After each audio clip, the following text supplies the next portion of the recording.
와, 호수는 이제야 미지를 알아봤네요. 변호사로 똑똑하지만 달같이 바보 같은 호수가 쉽게 알아보는 것도 너무 재미는 없을 것 같아요. 친구들도 쌍둥이의 정체를 알게 되었는데요.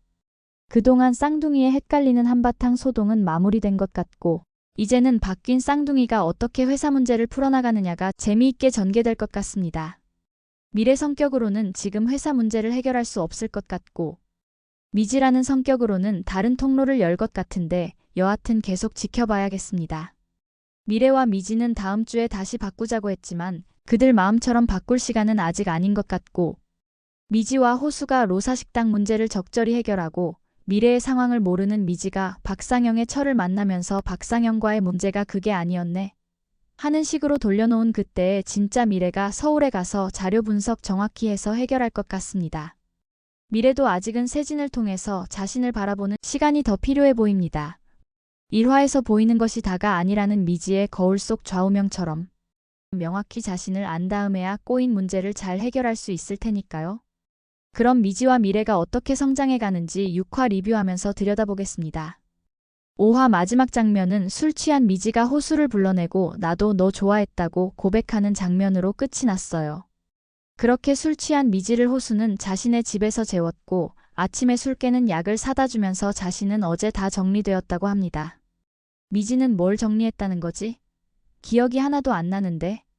하며 당황스럽기만 한데 호수는 미지의 어색한 모습에 전혀 동요하지 않고 얼른 출근하라며 지각한 티나지 않게 가방은 나중에 회사로 갖다 준다고 합니다.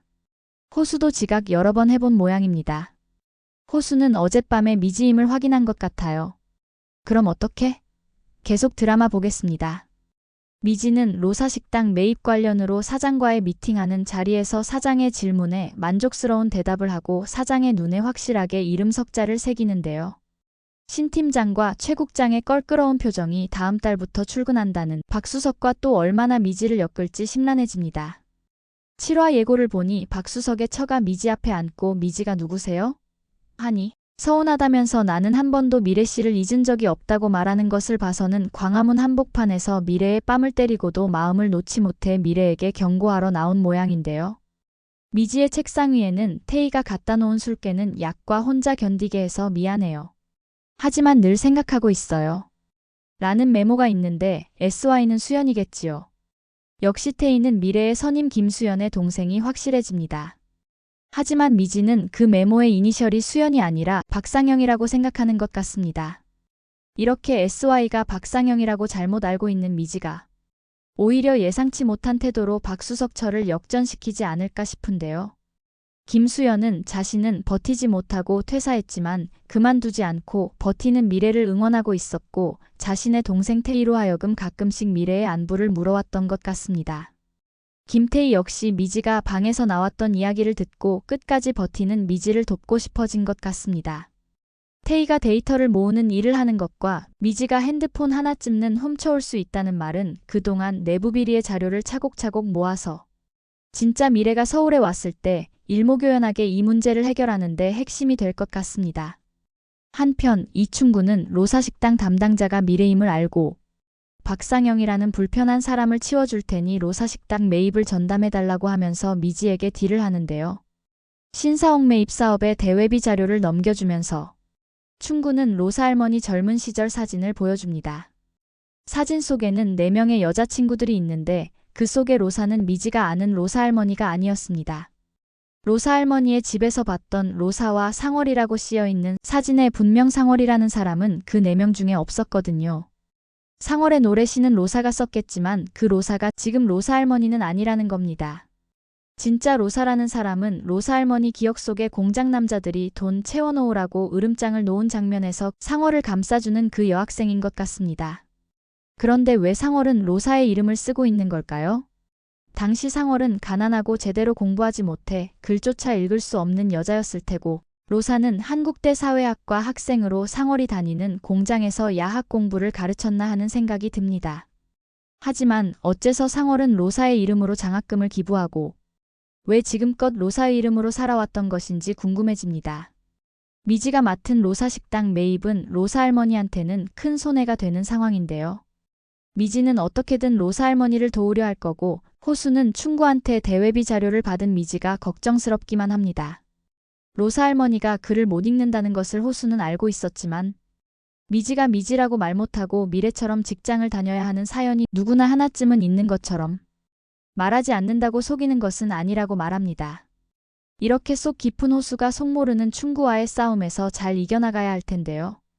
한편 미래는 세진과 딸기잼 연애설 때문에 딸기밭 일을 그만두고 집 밖으로 나가지 않자 또 겁이 난 엄마 오키는 경구에게 미지 밖에 데리고 나가서 바람이라도 쐬어주라고 하는데 경구는 동창 결혼식에 아무것도 모르는 미래를 데리고 가게 됩니다. 난데없이 서울까지 오게 된 미래는 경구에게 화를 내고 경구는 그동안 자신과 미지의 관계를 모르는 미래가 미지가 아님을 알아차립니다. 경구의 예상치 못한 비밀이 공개되는데요. 경구가 좋아한 것은 미지가 아니라 승연이었습니다. 남자 승연이를 좋아하는데 직접 말은 못하니까 승연 앞에서 미지를 상대로 좋아한다고 고백 연습을 했던 것입니다. 동창의 결혼식에서 호수는 경구와 미지의 옛날 일로 승연과 다툼을 하게 되는데요. 그런 호수의 모습에 놀라는 미지는 승연이로부터 자신과 경구와의 일을 호수가 알고 있었단 것을 듣게 됩니다. 진실을 알게 된 미지는 호수에게 달려갑니다. 호수는 그런 미지에게 가려는데 지훈이 붙잡습니다. 제 미래 아니고 미지야. 알아. 호수는 그날 밤 알아버렸어요. 나의 첫사랑 유미지. 호수는 술 취해 잠꼬대하던 미지를 몇 번이나 불렀고 부를 때마다 미지는 응. 이라며 대답을 했거든요. 다음 주면 서로 바꾸기로 했으니까 미지는 마음이 급하고 하지만 호수는 모르는 척 내가 편할 때 얘기하라면서 발목 아픈 미지를 업어주는데요. 첫사랑을 만나서 포옹이나 키스가 아니라 어부발 아니요. 하지만 그들의 사랑이 입맞춤 이상으로 어여삐 느껴졌답니다. 이런 속 깊은 호수에게 떠있는 줄 몰랐지만 내내 따라오는 달처럼 묵묵히 기다리는 달같이 호수가 좋았고 좋아한다고 미지는 마음으로 또 고백을 했답니다. 미래는 경구와 함께 서울까지 왔지만 갈 데가 없었습니다. 태풍이 몰아친 세진의 농장은 태풍으로 온 집안은 정전이 되었고 세진은 부서진 할아버지 의자에 오열하고 있었는데요. 그때 나타난 미래를 보고 할아버지라며 소리칩니다. 세진이 할아버지 돌아가신 다음에 농장에 내려온 모습은 꽤나 부자인 듯 보였습니다. 비싼 자동차며 농장 부지에 대한 이야기 등을 보니 자금 관련해서 미래의 자산 공사와도 연관이 있을 것 같습니다. 사실 세진은 미래와 소문이 싫지 않았습니다. 오히려 좋았다고 말하죠. 7화 예고편에 두 사람이 밤새 정전된 방에서 조잘조잘 이야기하는 모습은 미래가 세진을 통해서 상처를 회복하고 다시 서울로 돌아갈 수 있는 힘을 얻게 되는 시간처럼 보여졌습니다. 그럼 7화에서 진격하는 쌍둥이의 성장을 기대하며 저는 미지의 서울 다음 영상으로 돌아오겠습니다. 지금까지 즐거우셨다면 구독, 좋아요 눌러주세요.